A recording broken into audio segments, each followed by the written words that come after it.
안녕하세요, 수사닥입니다. 오늘은 구토의 위험성에 대해서 이야기해 볼까 하는데요. 과음 이후 구토를 하거나 혹은 다이어트 목적으로 식사 이후에 일부러 구토를 하는 경우들이 꽤 있습니다. 특히 과음 이후에 습관적으로 구토를 하시는 분들도 생각보다 꽤 많으신데요. 그런데 이런 구토가 생명을 위험하게 할 수도 있다는 것을 모르시는 분들이 많습니다. 그래서 오늘은 습관적으로 하는 구토의 위험성에 대해서 한번 이야기를 해볼까 합니다. 영상을 보시고 도움이 되셨다면 좋아요와 구독도 꼭 눌러주시기를 부탁드리겠습니다. 그럼 시작하겠습니다. 먼저 구토에 대해서 좀 간단히 알아보도록 하겠는데요. 구토를 하게 되면 음식물 혹은 술을 마신 다음에 하는 구토일 경우에 술만 올라오는 것이 아니라 위액도 함께 올라오게 됩니다. 그런데 이 위액에는 위산이 함께 들어있고 위산은 pH가 2에서 3 정도의 강산입니다. 그리고 구토를 하는 과정은 위에서 토사물이 식도로 이렇게 넘어오게 되는데 위에 비해서 상대적으로 식도는 매우 좁기 때문에 이 식도로 한꺼번에 엄청난 압력이 가해지게 됩니다. 이러한 이유 때문에 이 구토를 하는 과정 속에서 우리 몸에 손상이 올 수 있게 되는 것입니다. 강산인 위산으로 인해서 역류성 식도염과 치아 손상이 생길 수 있고 식도에 큰 압력이 가해지면서 말로리 와이즈 증후군, 보아부 증후군, 그리고 기도로 토사물이 흡인이 되면서 흡인성 기도폐쇄, 흡인성 폐렴이 생길 수가 있습니다. 이 중에서 어떤 질환은 흔히 들어보신 질환인 것도 있고 또 어떤 것은 이건 뭐지? 하는 질환도 있으실 것으로 생각이 됩니다. 그렇다면 각 질환별로 좀 더 자세하게 살펴보도록 하겠습니다. 먼저 역류성 식도염입니다. 이전 다른 영상에서도 언급드렸던 내용인데요. 구토하는 상황이 아닌, 그러니까 일반적인 상황에서도 평소에도 위산이 역류를 하면서 식도 손상을 일으켜서 많은 분들이 역류성 식도염을 가지고 계신 분들이 있습니다. 그런데 구토를 하면서도 위산이 식도로 올라와서 이런 역류성 식도염을 유발할 수가 있는데요. 위산이 식도로 올라와 위식도 접합부, 즉 위하고 식도하고 만나는 부위에 그 식도를 손상을 시켜서 가슴이 타들어가는 느낌이 생기거나 아니면 속쓰림 같은 증상을 유발할 수가 있습니다. 실제 내시경으로 들어가 보면 이렇게 관찰이 되는데요. 먼저 왼쪽의 사진은 정상 위식도 접합부의 모습입니다. 동그랗게 링 모양으로 선명하게 위와 식도의 경계부가 그려지는데요. 바깥쪽에 약간 하얀 부위가 식도를 나타내는 부분이고 좀 더 분홍색의 선명한 느낌을 보이는 곳이 위로 들어가는 부분입니다. 오른쪽 사진은 역류성 식도염이 매우 심한 모습인데요. 눈썰미가 좋으신 분들은 이상하다고 하는 부위가 보이실 겁니다. 붉게 표시된 부분에 길게 위쪽으로 손상된 모습이 관찰되고 있습니다. 역류성 식도염에 대해서는 이전에 자세하게 설명한 영상이 있으니 이를 참고하시면 되겠습니다. 다음으로 이제 말로리 와이즈 증후군입니다. 이는 구토를 하는 과정 중에 압력이 발생해서 이로 인해서 식도가 찢어지는 것을 일컫는데요. 식도가 찢어지면서 출혈이 유발되는 것을 말합니다. 약 80%, 그러니까 거의 대부분의 말로리 와이즈 증후군은 음주 후에 구토로 인해서 발생합니다. 구토를 하는 도중 식도 내압이 올라가면서 이를 식도 점막이 견디지 못해 점막이 찢어지면서 그 부위에서 출혈이 발생하는 것입니다. 만약에 피를 토하셨거나 즉 출혈성 구토를 하셨다거나 수차례 구토 이후에 짜장면 색의 검은 변을 보셨다라고 한다면 말로리 와이즈 증후군에 의한 출혈 가능성을 생각해야 합니다. 이를 확인하기 위해서는 위 내시경을 통한 확인이 필요합니다. 다행히 대부분의 말로리 와이즈 증후군은 특별한 조치가 없어도 피가 멎는 경우들이 많지만 간혹 출혈에 대해서 지혈술이 필요한 경우도 있습니다. 사진을 간략히 설명을 드리면 먼저 왼쪽에 있는 사진은 과음 후에 수차례 구토를 하다가 갑자기 피를 토했다고 해서 내시경을 했던 사례인데 다행히 내시경 당시에는 피가 거의 다 멎은 상태였고 자세히 보시면 피가 굳은 그런 피떡이 있는 모습들이 보입니다. 그리고 오른쪽 사진은 역시 과음 후에 구토를 많이 하고 피를 토하고 검은 변도 봤던 사례입니다.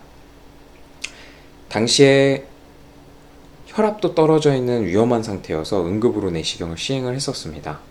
내시경 당시에도 식도가 많이 찢어져 있고 그 찢어진 점막에서 피가 많은 양으로 나오고 있는 상태였고요. 그래서 당시 지혈술을 시행을 했고 다행히 지혈술 이후에 피는 잘 멎었습니다. 오른쪽 사례의 경우에 만약 조금 더 늦게 병원에 오셨다라고 한다면 돌아가셨을 수도 있는 위험한 경우입니다. 바로 이렇게 표시된 이 부분에서 피가 나오고 있었던 사례입니다. 다음은 보아부 증후군입니다. 말로리 와이즈 증후군은 식도가 손상이 되면서 출혈이 생기는 것을 말하는데요.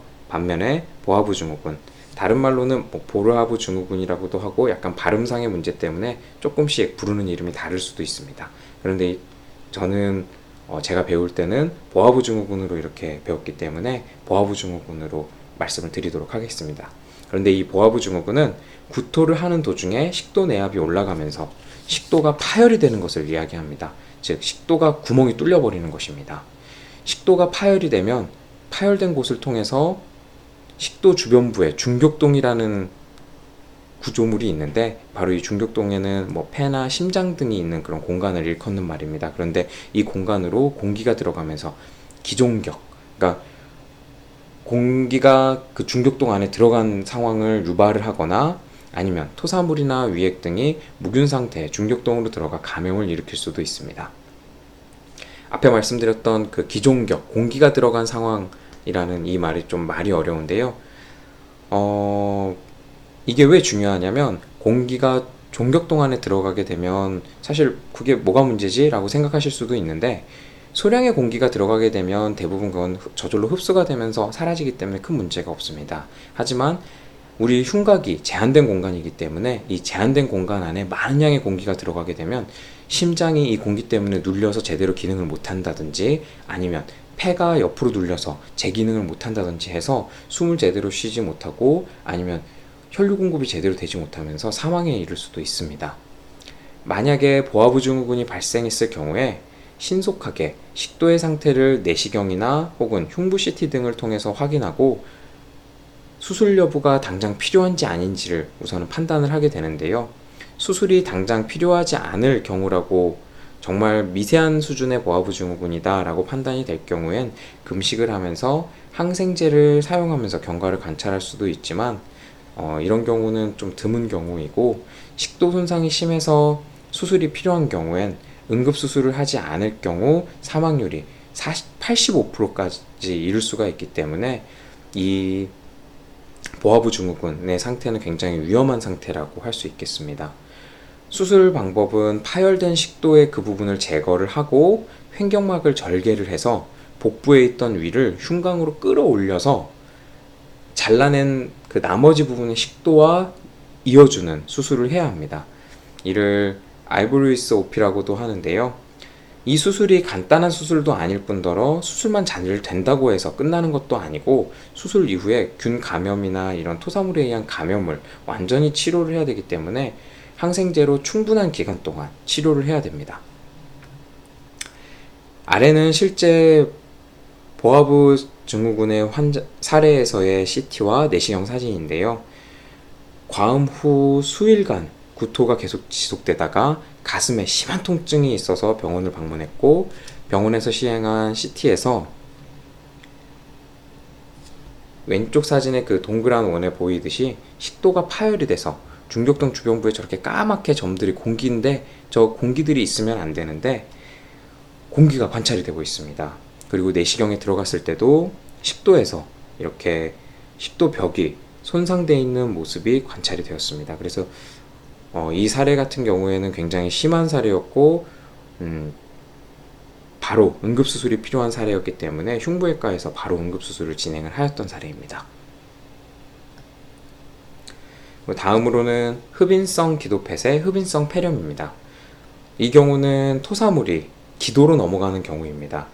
대부분의 구토는 본인이 의식이 있는 경우에 일어나지만 드물게는 너무 술에 취해서 아니면 무슨 어떤 다른 이유에서든 본인이 인지하지 못한 상태에서 누워서 구토를 하는 경우도 있습니다.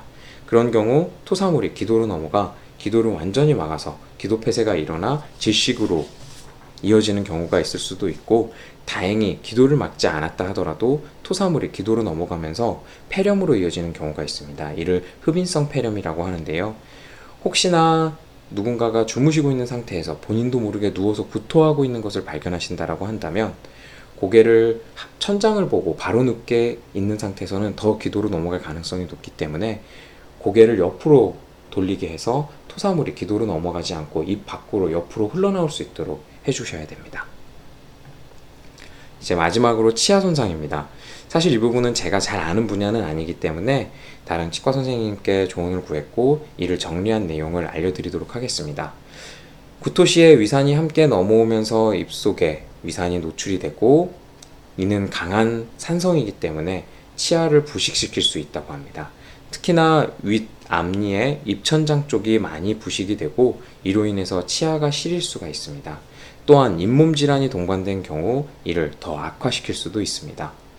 구토 직후 입안이 찝찝하다고 해서 바로 양치를 하게 되면 오히려 이 과정 중에 치아가 더 손상이 될 수가 있고, 그렇기 때문에 치아 손상을 예방하기 위해서는 구토 직후에는 물만으로 입안을 깨끗하게 헹구도록 하시고, 혹시 가능하다면 양치질 전에 위산으로 인해 산성화된 구강을 중성화시켜주기 위해서 미온수에 베이킹소다를 한 스푼 정도 소량만 섞어서 입안을 헹구어 주시면 구강 환경을 중성화시켜주는 데 도움이 된다고 합니다. 그리고 난 후 약 30여 분 후에 양치질 하는 것이 좋다라고 합니다. 지금까지 구토 이후 발생할 수 있는 여러 질환에 대해서 간략히 살펴보았습니다. 구토가 잦다 보면 식도 및 치아 등에 손상이 누적될 수 있어서 되도록이면 과음은 피하셔서 안 해도 될 구토는 하시지 않는 것이 좋을 것 같습니다. 물론 단 한 번의 구토로 이러한 질환이 생길 가능성도 있지만 그 가능성은 매우 희박합니다. 또한 의도치 않게 구토를 할 수밖에 없다라고 한다면 이 또한 어쩔 수 없지만, 적어도 음주량을 조절하셔서 구토하실 만큼 드시지 않는 것은 본인이 조절할 수 있는 부분이니 가급적 하지 않아도 되는 구토는 피하시는 것이 좋을 것 같습니다. 지금까지 제 영상이 도움이 되셨다면 좋아요와 구독 부탁드리겠습니다. 감사합니다.